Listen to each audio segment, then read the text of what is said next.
ईश्वराच्या या पवित्र असलेल्या निसर्गरम्य भूमीमध्ये चेडोबारांची आजची यात्रा शिरोलीपूर या गावामध्ये आज माझं सर्व मंडळी ग्रामस्थांनी सत्कार केला। या गावच्या सरपंच, उपसरपंच, ग्रामपंचायत सर्व सदस्य, पोलीस पाटील, या गावचे सर्व सन्मान्य नागरिक, मला सन्मान केला ते सन्मान्य दिगे साहेब, माझ्या समेत आलेले सन्मान्य दत्तभाऊ गवारी, आदरणीय विकासजी राऊत, आदरणीय मारुती शेठ वायाळ, आदरणीय पंकजी कणसे, राजूभाऊ कारवळ, राजूशेठ डोंगरे, आदरणीय ॲडव्होकेट सचिन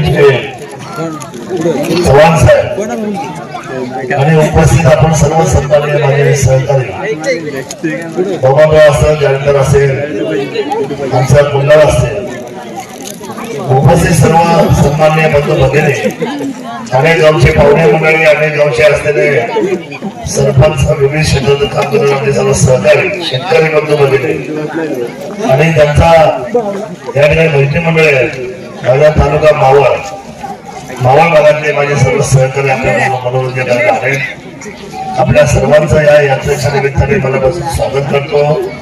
आपल्या सर्वांना या यात्रेच्या शुभेच्छा देतो आणि माझ्या अगोदर सन्माननीय दिगे साहेबांनी काही गोष्टींचा आढावा घेतला। खरं तर तालुक्याचे आमदारकी आपल्या गावच्या भागाला काय लावून 25 वर्ष रस्ता माझा अंदाज 2014ला या गावाने मला 0 मतदान दिलं, म्हणजे भोपळासराव फुटवाड। ज्या वेळेला शरद सोडले राजाच्या पाटलावर बसते त्यावेळेला ह्या गावाला कळलं असतं की हा मग आणि आज जेवढा पदस्थितीनंतर या तालुक्याकडे उंचवून नेला, राज्यात नाव कमवलं आणि मुसळान जे गाव आहे 17,000 मतं मला मिळाली यावर्षी अपक्ष आणि मुसळांचा मत मला किती 0। म्हणजे आपल्या सर्वांची विचारांची उंची लेवल यायला अजून मला वाटतं 30-25 वर्षाचा अवकाश आहे आणि काही आम्हाला घाई नाहीये, आम्ही सुद्धा आरामात काम करतो सर्व। कारण त्याची भूमिका अशी लोकशाहीमध्ये आपल्याला अंदाज आला पाहिजे की आपल्याला या ज्या लोकशाहीच्या खुर्च्या आहेत या खुर्च्या मिरवायच्या खुर्च्या नाही आहेत। डॉक्टर बाबासाहेबांनी ही लोकशाही एका बोटावर एका मतावर आणली। त्या मताचा अधिकार काय?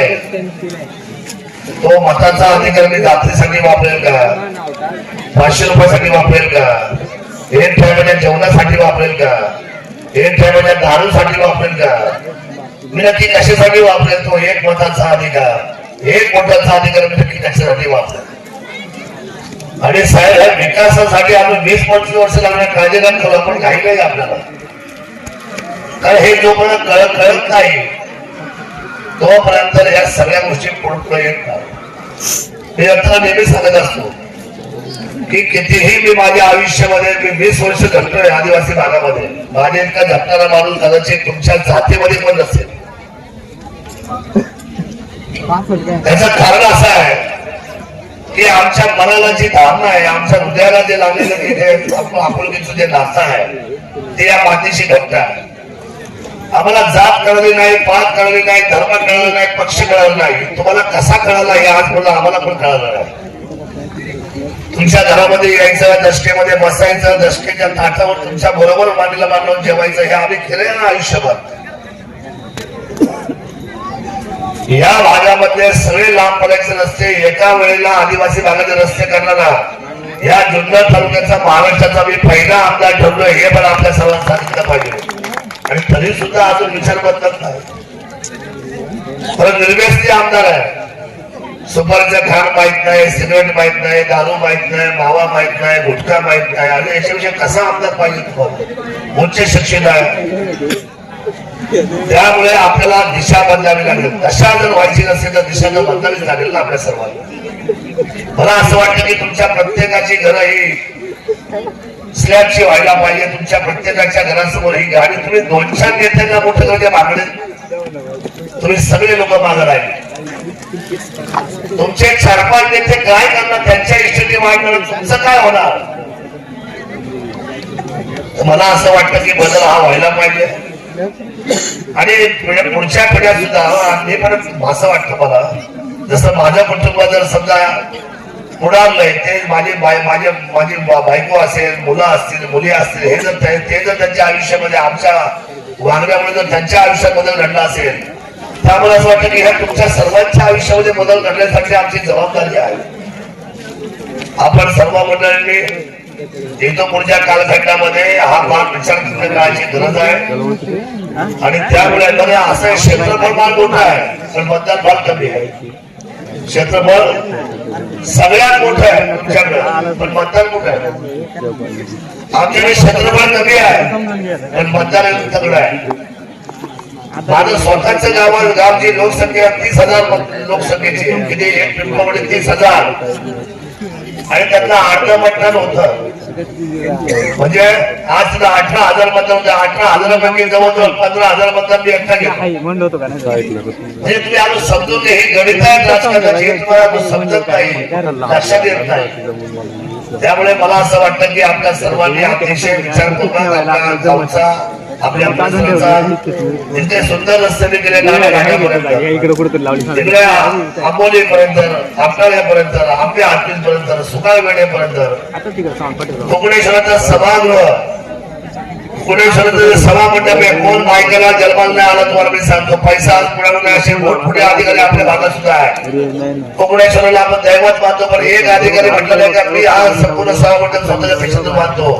शरद सोडवेला मतदान नाही पण सगळा 15 लाखाचा सभामंडप खिशातला पैशाचा दिलाय का नाही दिलाय. आमची फितरत, आमची नियत आदिवासी भागासाठी साफ आहे, अतिशय साफ, सरळ, सोपी. आज एक माझी आठवण याची गाडी सांगितलं की एक पेशंट किडनीचा इतका त्रास आहे की माझा आदिवासी भागातला, त्या माणसाला वाचवण्यासाठी परिस्थिती अतिशय बिकट आहे आणि दादा आपल्याला प्रयत्न केला पाहिजे. म्हणजे काळजी करून उद्या सगळे 11 वाजता फोन कर. परिस्थिती नसेल तरी चालेल पण ते ऑपरेशन किंवा त्याला मिळणारं जे ट्रीटमेंट आहे ते उद्याच मोफत करायला सांगतो. ही ताकद मात्र आमदारकीच्या असलेल्या हातमलामध्ये आहे, हे आम्ही करू शकतो. त्यामुळे आपण सर्वांनी एकजूट व्हायचे म्हणजे नक्की काय, गाव यात्रा म्हणजे काय, विचारांची विचारधारा ती सर्वांना बरोबर घेऊन चालायचं आहे. आपण सर्व स्वतःची काळजी कराल, आनंदाने राहा, सुखी राहा, शक्यतो जास्तापासून दूर राहा. व्यसन वाईटच आहे, तुम्ही माना किंवा मानू नका. छत्रपती शिवरायांच्या स्वराज्याची सर्वात मोठी जी लोकांची जी धारणा आहे छत्रपती शिवरायांच्या शिवनेरीशी आहे.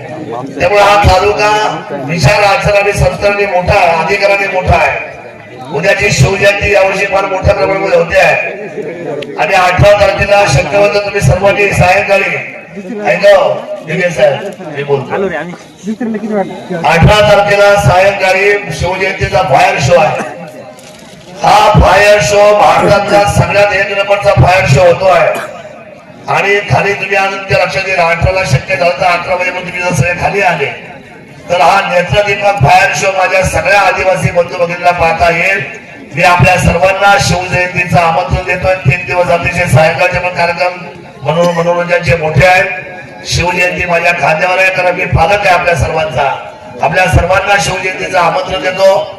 मला ग्रामस्थांनी बोलवलं, मला सत्कार केला, जी कामं सुचवली काळजी करू नका, त्या कामाचे आपण टप्पे करूया. इथून तुम्हाला कोकणेश्वरला जायचा रस्ता हवा आहे, किती किलोमीटरचा तो आपण मोजूया.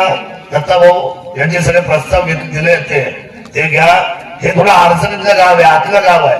ह्या गावाला विकासाच्या निमित्ताने बाहेर काढूया आणि 100% विकासाचा झेंडा रोवूया एवढंच या निमित्ताने सांगतो. आपल्या सर्वांना या यात्रेच्या शुभेच्छा देतो मनापासून आणि आपल्या सर्वांची रजा घेतो. आपल्याला छत्रपती शिवरायांचं गाणं येते का? येते